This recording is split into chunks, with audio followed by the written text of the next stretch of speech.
Hi, I'm Terry Sobon. Welcome to my Q&A Friday. You know, when I put out the request to get some questions from you, I really got a lot of questions. So thank you for writing in. I think it's a lot of fun, and I love to hear from all of you. I like to know what's on your mind. I like to know what's going on with you, and I like to know where you're stuck. So let's get started. I can't possibly answer every single question, but you guys keep those questions coming, and if this does okay, I might just make this a regular every week thing, okay? And you just might get your question answered in a video. So let me start out with this one. This one says,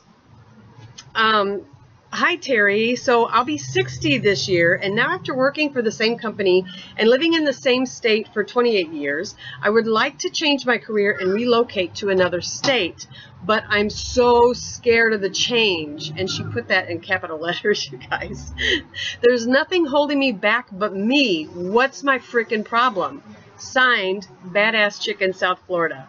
I love it. So, let me just say this. You know what? To me, that gets me really excited. I love an adventure, and I love, challenges like that. That would be my cup of tea. Now, that being said, now some of you know that I moved around a lot as a kid, so to me, it's like an adventure. It's a whole new, like, exploring new territory thing, but that's not the case for everybody, and I understand that. So what I would like to invite you to do is to really think about, why is it so important to you? What's going on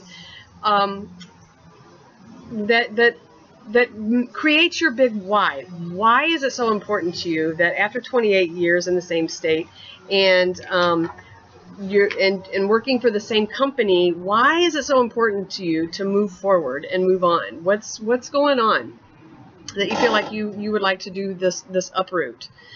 Really consider that why. That why is so important, because that why is going to hold your vision steady when the going gets tough, and the going will get tough.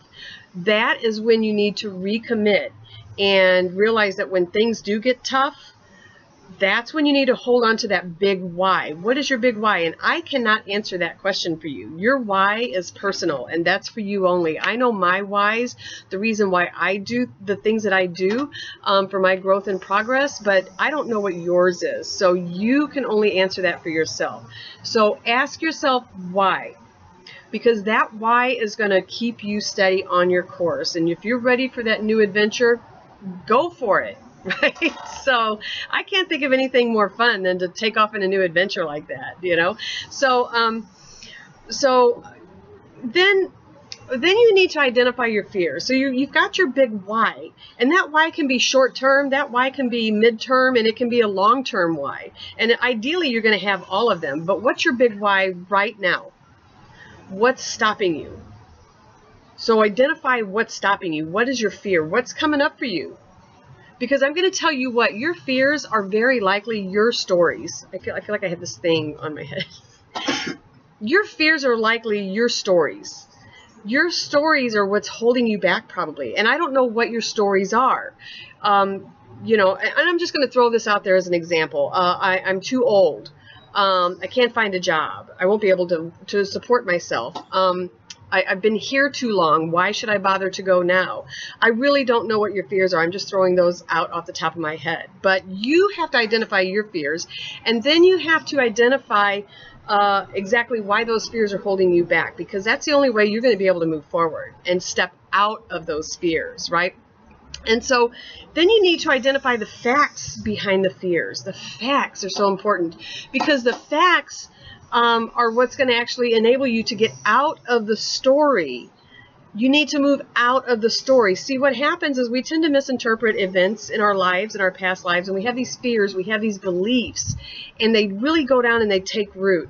What we do is we remember events, past events, incorrectly, and we misinterpret them. So, for instance, just as an example, something affected you here. Say this was when you were 15 years old, and then 6 months later, this event happened, and you were really bothered by these events, and they didn't sit too well, and they made you really uncomfortable. And then let's say, okay, you were 20, and then this event happened, and you connected it to this event, and then so you say, well, this always happens to me. Do you see where I'm going with that? And it's like, so we end up connecting these events when they're actually all separate events. But in our mind, we create these stories and we connect them all, and we say, see, this always happens to me. And that's just an example. So you need to find the facts that are behind the fears. Once you identify the facts, then you can separate the stories. You can move out of your fear. You can get closer to your why. You can hold on to that vision, your why, that's going to move you forward. Okay, so I hope that helped a little bit. Don't you know, you've got to step out of that fear. If it's something you need to do, I don't want you to look back on your life when you get to the end and you're like, man, if only I would have done that. I don't want anybody to live with that. You know, that's called regret, and we don't want that. So identify your fears, move on. Hope that helped. All right, so I'm going to take another one. I've got one more, actually. So the second one I want to address is from Kelly. And Kelly writes, I love your generous, vivacious spirit, and thanks for the Badass Symposium. You're welcome, and thank you very much, Kelly. My question is how to deal best with hormonal changes when in the midst of entering menopause. I'm 52, in pretty good shape, getting in better shape by the day with weights, biking, hiking, and about 25 to 30 pounds overweight.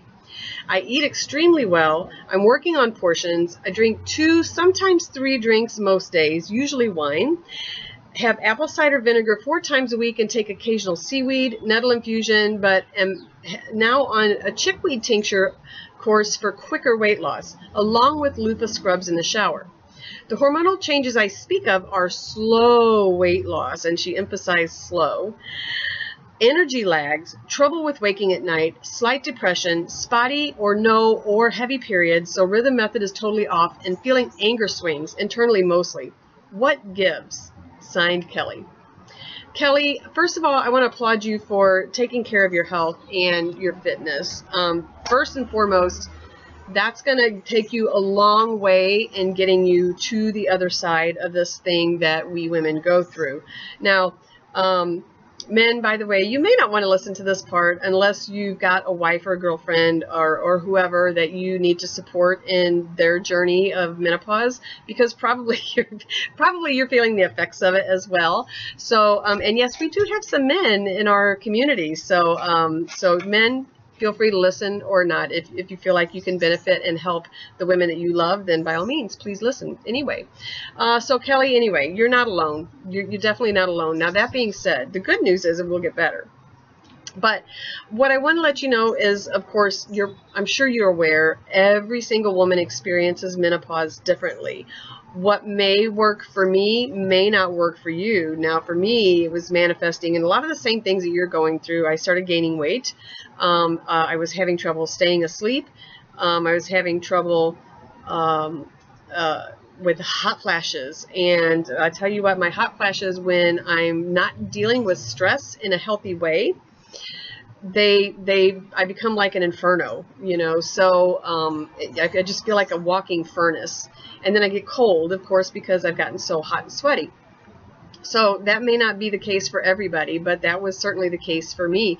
Energy was not really much of a problem for me, but it is in your case. So that just goes to show every woman is different. So that being said, what may work for me or did work for me may not, or it may work for you, but I invite you to give it a try. And so what I'm gonna suggest, first of all, what worked for me. Now, please be aware, all of you, that I'm not a doctor. I'm not an herbalist, but I have used them successfully in my own life and in my family's health and wellness, and essential oils as well. So I do use a holistic approach when it comes to our health. So what worked for me, and I'll give you some herbs in a second, but what worked for me was, and this was probably the biggest one, eliminating sugar from my diet. Not something a lot of us want to hear. I have a sweet tooth. I love, and especially anything milk chocolate. So eliminating sugar was the biggest thing for me. Now, let me just say this. I graduated from the Institute for Integrative Nutrition, and so I come from a school of every single individual is different. You know, what works for one person may or may not work for another person. Everybody has their own makeup, their own disposition. Everybody's different. So I completely endorse that, and I believe in that wholeheartedly. So that's why when I'm coaching people, I don't insist that they do any certain diet, any particular diet. I don't try to tell anybody that they need to be vegetarian, vegan. I don't say you need to follow a low carb lifestyle or this or that. You know, everybody is different. So that being said, what worked for me was now, of course, going through the Institute for Integrated Nutrition, I am an experiencer, and so if I'm going to coach somebody, I like to come from a place of experience. I like to have tried this in my body and know from where I come from when I'm coaching somebody. So I experiment, and of course we were exposed to many dietary theories, so many dietary theories, and I can't even count, I don't even know how many, but one of them was the Atkins diet. Now, I was fascinated with the Atkins diet. There's a lot of science behind the Atkins diet, and it was very popular for a while, and then it got poo-pooed there for a while. So, and now it's coming back around, and there's some pretty sound science behind the Atkins approach. That being said, personally, for me, I feel like the Atkins relies heavily on processed foods, and they rely heavily on animal products, and they rely heavily on artificial sweeteners. I am anti-artificial sweetener, and they rely heavily on sucralose for a lot of their recipes. But so, of course, in my case, when I was experimenting with the Atkins approach, I modified it quite a bit because it just felt like too many artificial things in their recommendations. Now, I think that they are improving, you know, that aspect of it as more and more people are discovering the benefits of the Atkins way. I think that they're improving some of their recipes. So that being said, I believe in using stevia. You have to decide whether or not that's right for you, but I use a stevia liquid extract that I get from Trader Joe's. I love it. So it's just stevia extracted in alcohol. So stevia is an herb, and it's a very sweet leaf. So of course, you don't want to get the really processed stevia products that are on the market today, but find something as close to pure as you can. So I use stevia, and I also use xylitol, which is a sugar alcohol that comes from the birch tree. And so those are the sweeteners that I tend to use. Now, when I eliminated the carbs, because I was experimenting with the Atkins diet so that I could come from that space of knowing what it's like to eliminate completely sugar and carbs from my diet whenever I'm coaching people, okay? So I did their induction period for 2 weeks. I personally don't think that the Atkins diet is sustainable long-term for most people. If it is for you, great. But here's what I noticed in my Atkins experiment for 2 weeks, their induction period. They recommend 14 days, and I did it.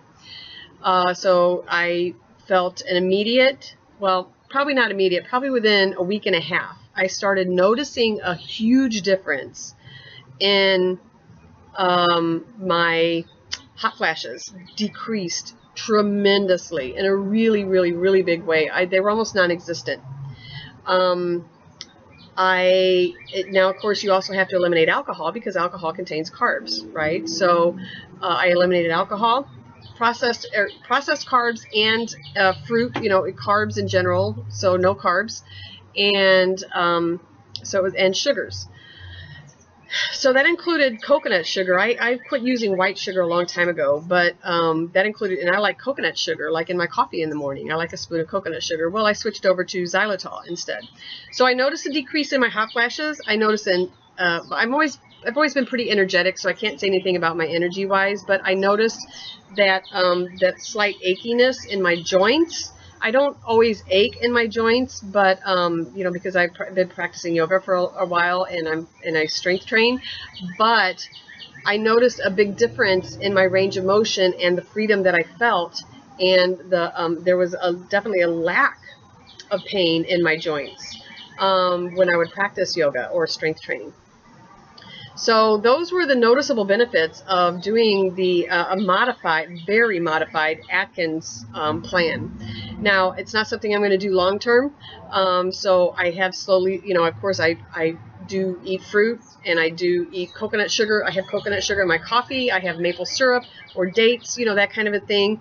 But, you know, I invite you to try some form of eliminating sugar and see what that does for you. You know, switch over to stevia, switch over to xylitol, switch over to you know, try eliminating fruit for just 2 weeks. You don't have to stay on that long term, and in fact, I don't recommend it because I think that we need fruits.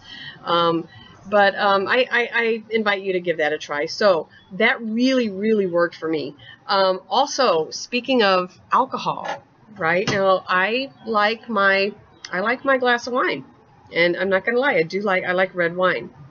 So, but eliminating alcohol is going to be also one of the biggest things that you can do to help shed that weight, because as we get older, we're in our 40s, we don't metabolize alcohol the same, and I think it really impedes weight loss as we start nearing our 40s. We have a much less tolerance for processing alcohol, and alcohol is a toxin. Now, the resveratrol in red wine, of course that's good for you, but you have to weigh the benefits of taking in alcohol with, you know, against you know, whether or not you're going to get weight loss out of it. You know, right? It's going to impede your weight loss very likely. Now, that being said, I recommend, I think, you know that the recommendation for women to consume alcohol is 5 ounces a day, so 1 serving of alcohol a day.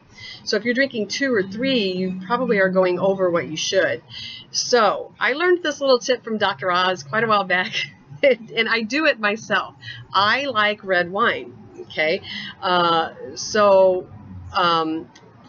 Dr. Oz suggested taking a glass of wine, taking 1 serving of wine and pouring it into, you can do as many as you want. You can split it up into 2 if you want 2 drinks in an evening, split it into two glasses. If you want to divide it up into 4, you divide it up into 4. And he took sparkling water and added that to the rest of the glass. So you're able to have your alcohol, your wine, to kind of relax you, soothe you into your evening if you like, but you're not getting as much alcohol, but you've still got a full glass of wine. Perfect. I'll tell you what I like to do. I like to take my wine, and I like this one. It's an inexpensive wine, and it's a red blend, you know, but it's not sweet.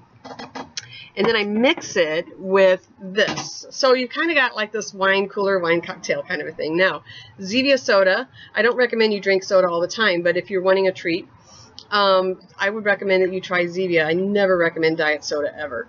Artificial sweeteners and soda. No, right? It's like a death bomb, I call it. So Zevia actually has stevia. It's sweetened with stevia. So you know, you may or may not like it, but give it a try. I like the cream soda mixed with the wine. That way I can cut my my wine consumption back to 1 serving or maybe 2, and I've you know, mixed it with cream soda. Sometimes I do it with sparkling water. It works. I definitely recommend staying away from sweet wines. You know, stay with the drier wines if you're going to have wine. You know, and I definitely recommend not drinking any alcohol, of course. But if you're going to, then you need to cut back, and certainly that's an easier way to cut back. You know, but as far as weight loss goes, you're going to find that you're going to do much better without any alcohol. Okay, so and here's another thing. If you have not tried yoga, Kelly, I definitely recommend trying some yoga. Now, I'm obviously biased. I love yoga, and I'm a yoga teacher as well. But I've studied under Baron Baptiste, and Baron Baptiste is a power vinyasa style. Baptiste yoga is a power vinyasa style of yoga, so it's very athletically inclined, and it's typically practiced in a warm or heated room. And so you do sweat, you build strength, and you build flexibility. Now, if you don't want such an athletic type of yoga, then I recommend something like a yin style yoga, which is down on the floor, longer holds, deeper stretches. And if you're active already, I definitely recommend at least doing that once or twice a week. You know, which I do incorporate yin yoga into my life because I am so active otherwise. So try yoga, and you're going to have to find the style of yoga that resonates with you, right? And then switch it up once in a while. I don't ever do the same thing all the time, okay? Some people do like that.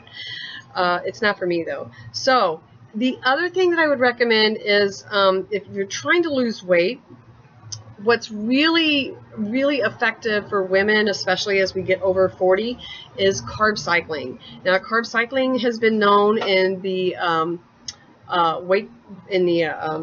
fitness world, weight training world, bodybuilding world for a long time. It's just now becoming popular, and we're starting to hear about it. So there's so many ways that you can carb cycle. I like to do like 1 or 2 days of no carbs or low carbs, and then 1 day of carbs. So for instance, Monday, Wednesday, and Friday, no carbs. Tuesday, Thursday, now this is during the week, Tuesday, Thursday, you have your carbs, right? But you always have protein, because the protein is going to help keep you satisfied, and it's going to keep you from losing muscle. So it's a sustainable way to live your life, I think, is to carb cycle, and then you don't feel deprived because you've always got a cheat day built in there.